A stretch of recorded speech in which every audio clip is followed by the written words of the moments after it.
Muy bien, espero que esté muy bien. Hoy día vamos a centrar nuestro trabajo en tres grandes conceptos que la doctrina social de la Iglesia plantea como parte de sus líneas de acción. Uno de ellos es el concepto del trabajo. Normalmente, cuando uno piensa en la palabra trabajo, se le viene a la cabeza el generar un ingreso a partir de una acción que uno realiza. Y en ese contexto, quizás sea bueno comenzar respondiendo a la pregunta: ¿cuál debiese ser el trabajo ideal? Para algunos, el trabajo ideal es aquel que me da independencia y flexibilidad, es decir, la posibilidad de trabajar en distintos ambientes, lejos de la tensión de una oficina, lejos de la tensión de tener que cumplir con un horario o tener que cumplir con ciertos requisitos de etiqueta.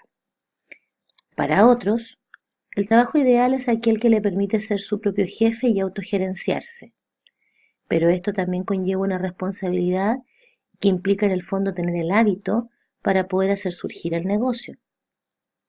Para otros, el trabajo ideal es aquel que le entrega una gran cantidad de dinero o un sueldo que le permite vivir con todas sus necesidades muy bien costeadas y darse lujos. Y hay otros que son más filosóficos, que plantean que hay que trabajar para vivir y no vivir para trabajar.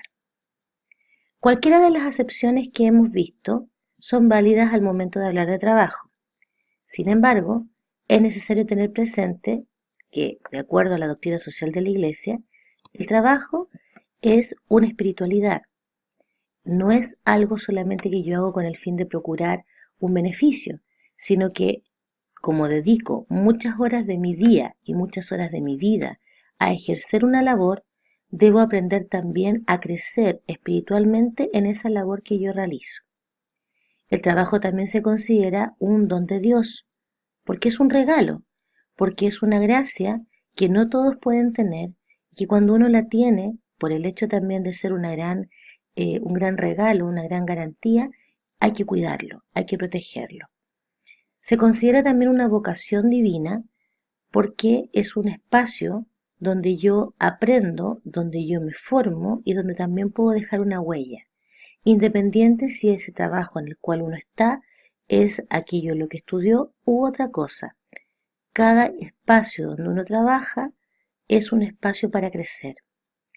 También se considera, de acuerdo a la doctrina social, un problema del hombre, básicamente porque es un quehacer del hombre cotidiano, es algo que todos hacemos porque todos estamos llamados a trabajar para poder costearnos de alguna manera nuestras necesidades.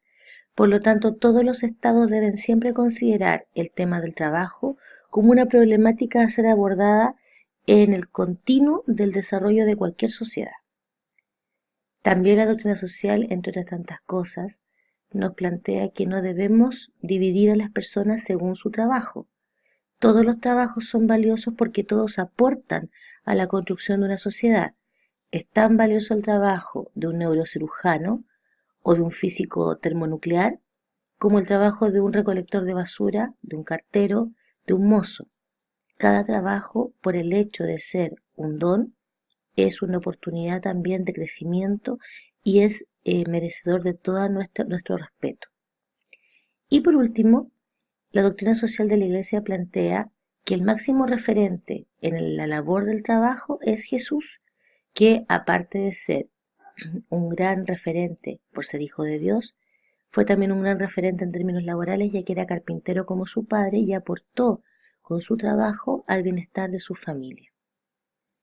El fin del trabajo siempre debe ser procurar algo para nosotros y poseer algo por derecho, ya, cosas, bienes por derecho, y poseer también a partir de ese trabajo lo necesario para comer y para vestirnos. Es decir, que ese trabajo nos permita, gracias a un pago, por así decirlo, obtener lo necesario para poder vivir de una manera digna. Ahora, el trabajo tiene tres dimensiones: la dimensión objetiva, la dimensión subjetiva y la dimensión divina. La dimensión divina dice relación con que el trabajo siempre debe apuntar a lograr las mejores condiciones de vida para la persona. ¿Qué significa eso? Que yo, en mi contexto laboral, siempre debo buscar el crecimiento y quienes me contraten, mis empleadores, también deben orientar sus pasos a que el espacio laboral en donde están sus trabajadores les permita crecer no solo como trabajadores, sino también como personas. Porque en la medida que se den esas opciones, esas garantías, que pueden ser, por ejemplo, a través de capacitaciones, a través de incentivos o mejoras salariales, los trabajadores, una, van a estar más contentos en sus labores y además van a poder incrementar sus ingresos y mejorar su calidad de vida. Ahora bien, en el caso del trabajo, el trabajo tiene dos fines particulares, que son la perfección espiritual y la realización personal. Perfección espiritual porque dado que el trabajo es uno de los espacios donde yo más permanezco durante mi vida, tengo que aprender a visualizarlo como un espacio donde puedo crecer, no solamente en términos laborales, sino también como persona. Y eso apela un poco a lo que es la perfección en términos de la dimensión del alma, que es en el fondo el espacio del hombre, la dimensión del hombre que permite la trascendencia, el dejar huella. Y por lo mismo, las labores que nosotros hacemos cotidianas deben ir mucho más allá del pago, tienen que estar orientadas a que la persona se perfeccione y también a que la persona crezca en este espacio de perfeccionamiento de tipo espiritual. Y otro de los fines es la realización personal, es decir, que el trabajo que yo realizo me permite a mí también desarrollarme en el ámbito en el que estoy y en otros adicionales, porque en la medida que yo puedo desarrollarme cabalmente en términos laborales, también voy a contribuir en mi realización como persona, que a la larga incide también en la trascendencia de nosotros en este mundo.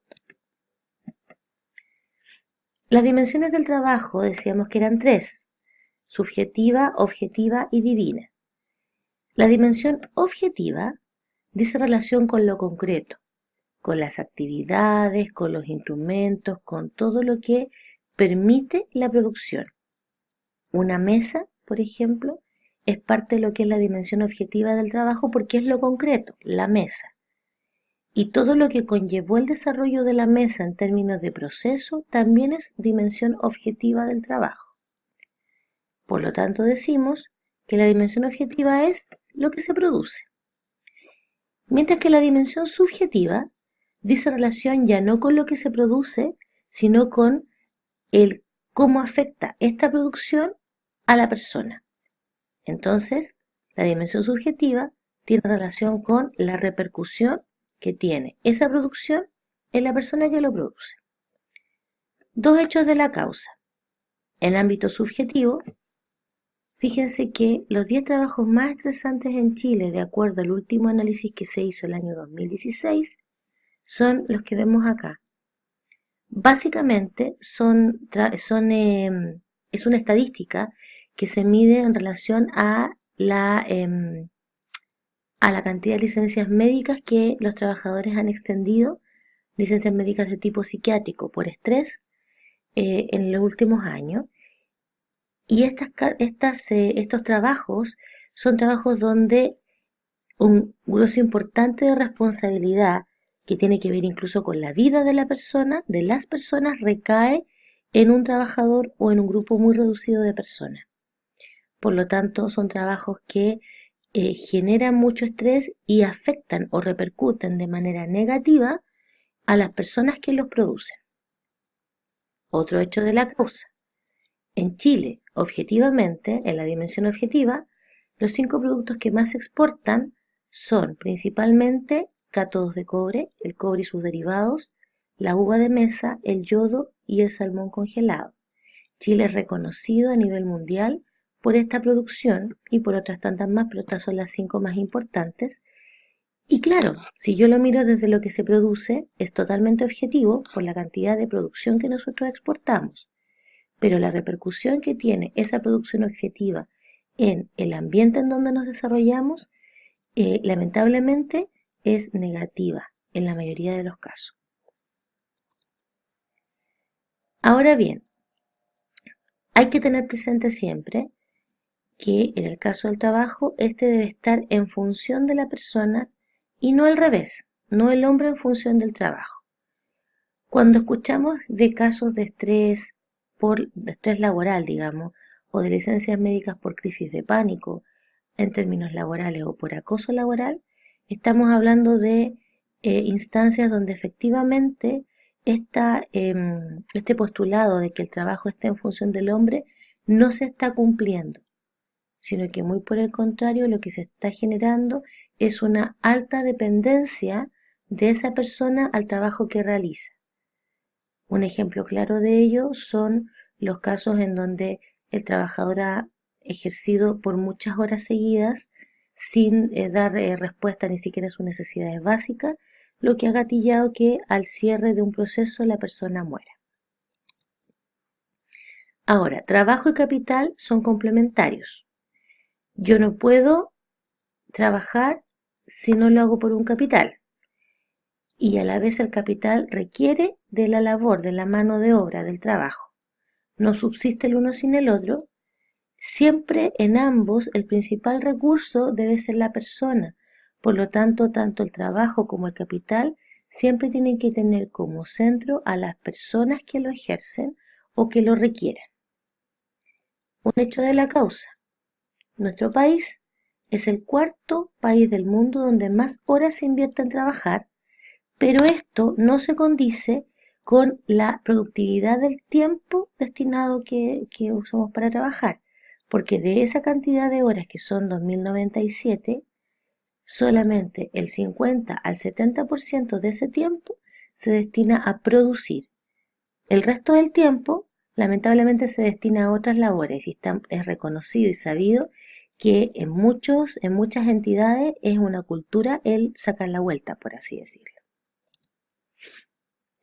Hay un concepto que es el concepto de alienación, que dice relación con aquellas conductas que son extremas y que dificultan el desarrollo de las personas o el cómo las personas se relacionan con una determinada acción o con una determinada instancia. En este caso, existen varias formas de alienación respecto del trabajo, de malas relaciones en relación al trabajo. Una de ellas es el desempleo. Nosotros, gracias a Dios, tenemos una tasa de desempleo relativamente baja en relación a otros países de la OCDE y en relación a otros países de Latinoamérica, pero en otras sociedades la situación es totalmente distinta y por lo mismo hoy en día tenemos un alto flujo de inmigrantes, muchos de ellos ilegales, que llegan a nuestro país en busca de mejores condiciones de vida y trabajo. Otra de las formas de alienación es el trabajo informal. En Chile, una gran cantidad de trabajo, por así decirlo, o de empleos, tiene que ver con el trabajo por cuenta propia. Pero ese trabajo por cuenta propia considera a los medianos, micro y mediano empresarios, así como y a los emprendedores, así como a quienes trabajan de manera clandestina. Por ejemplo, un vendedor ambulante que no factura, que no hay forma de monitorear o fiscalizar cuánto gana, que va a tener un ingreso muy precario y que por lo mismo, como no factura, no cotiza en una AFP, no tiene sistema de salud y por lo tanto su desarrollo dentro de la sociedad va a ser precario siempre, a menos que encuentre un trabajo formal o bien su emprendimiento lo haga formal. Otra de las formas de alienación dice relación con el trabajo infantil, que es una realidad que muchas veces uno no visualiza porque no la tiene cerca, pero que efectivamente se da principalmente en ámbitos rurales y también, por ejemplo, en ámbitos como los empaques de supermercado cuando son menores de 18 años, que aunque tengan un permiso de los padres, aún así es una instancia que no debiera darse, porque ese joven menor de 18 años tiene por deber y por trabajo solamente el estudiar, de acuerdo a la ley. Otra de las formas de alienación es el trabajo mal remunerado, trabajo que uno hace por un pago que no